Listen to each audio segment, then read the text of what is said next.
Hello and welcome back. All right, so this photo composition is perfect. Do you agree or disagree? Well, either way, I'm going to explain why the 5 primary photo composition techniques used make this image perfect. And after this in-depth composition tutorial, I'd love to know your opinion, which you can post in the comments below. Now, if you stay until the end, I'm going to share a bonus composition tip that you've never heard of before, which can help you create better images. Now, this image used one of the most controversial photo composition techniques among photographers. And the reason it's controversial is because it tends to be overused. However, you can find the rule of thirds used in most landscape photos. And according to the rule of thirds, the horizon should be placed along the top or bottom line when shooting landscapes. Now, which one you choose depends on what you think is the most interesting part of the scene, or the one that will tell the story you're trying to portray or create. Now, I chose the top line because I wanted to highlight the foreground, which I felt included elements that could tell the story of a hot, dry, isolated location.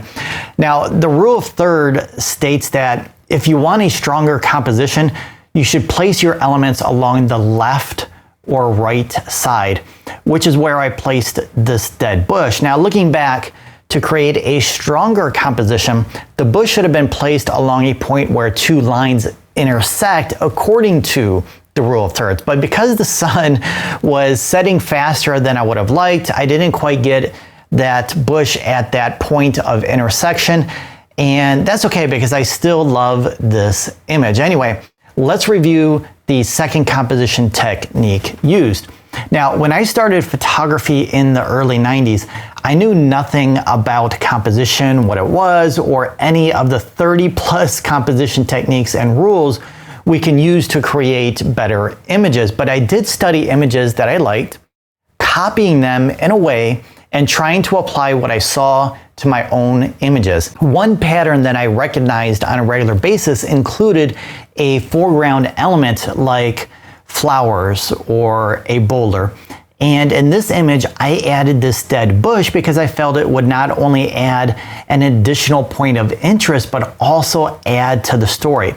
Now, this composition technique is known as foreground interest. So adding a foreground interest can improve your images in a couple of ways. One, as I mentioned, it adds another interesting element that can complement the primary subject or the story that you're telling. It also draws the viewer into your photo by creating a path leading from the foreground to the middle and to the background, which is part of the third composition technique.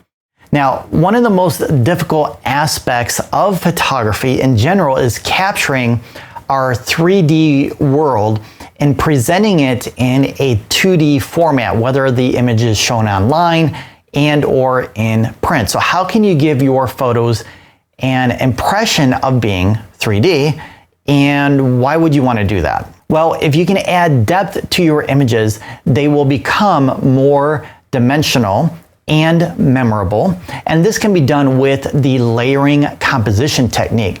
Now, for this image, we have 4 different layers that include the foreground interest, the middle ground, the background, which includes the large buttes, and further in the distance, more mountains and the sun. Now, if you're saying that all this empty space is creating an unbalanced image, I agree, but I utilized 2 composition techniques to emphasize this emptiness on purpose. Now, the first is the composition technique known as negative space.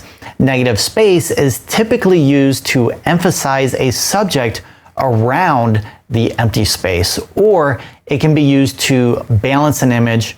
More on that in a moment. Now, for this image, I decided to include a large section of empty space to evoke the feeling of isolation. Now, this image is balanced, or is it? Well, I specifically used this next photo composition technique to add tension, which again enhances the story.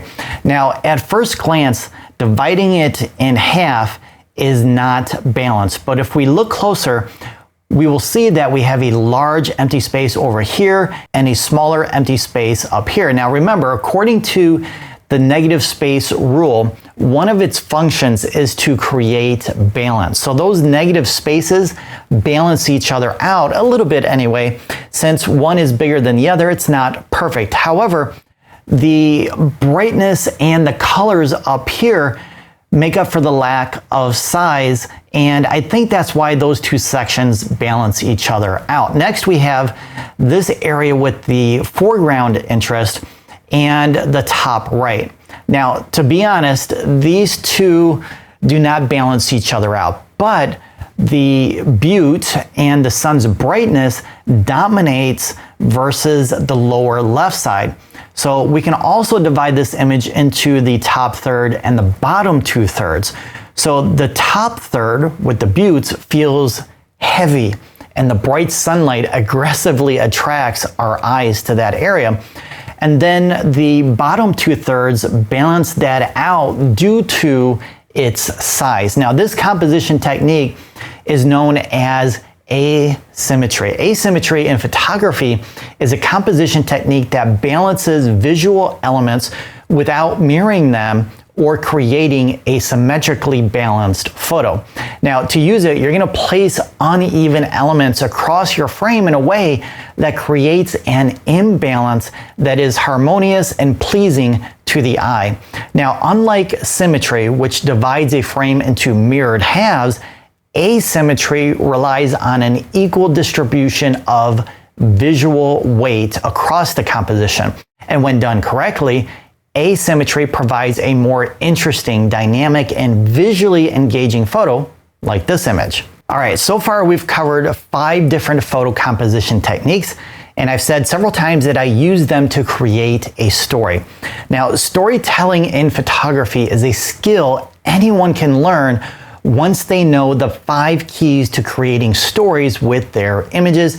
And it doesn't matter if you shoot wildlife, portraits, landscapes, or anything else. You can tell a story through your photos. Now, when telling a story, whether it's presented as a movie, a book, a painting, or your photo, there are 5 major components that can help. The 5 keys are who, what, where, when, and why. Now, the most difficult key is why, and we're going to explore that in another video. So subscribe and turn on all to be notified when my Composition Made Easy system is published.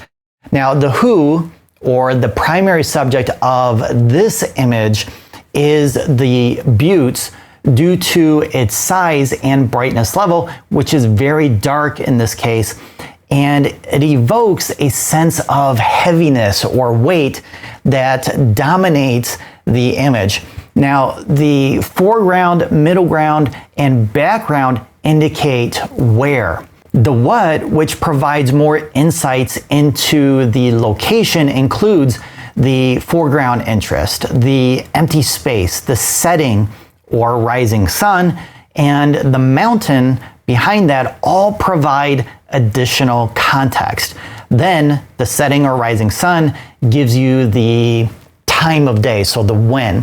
So together, I've created a story or two about this hot, dry, and isolated location. Now, if you perceive the sun is rising, the story can imply that it will get hotter throughout the day, or it's going to get colder as the sun sets.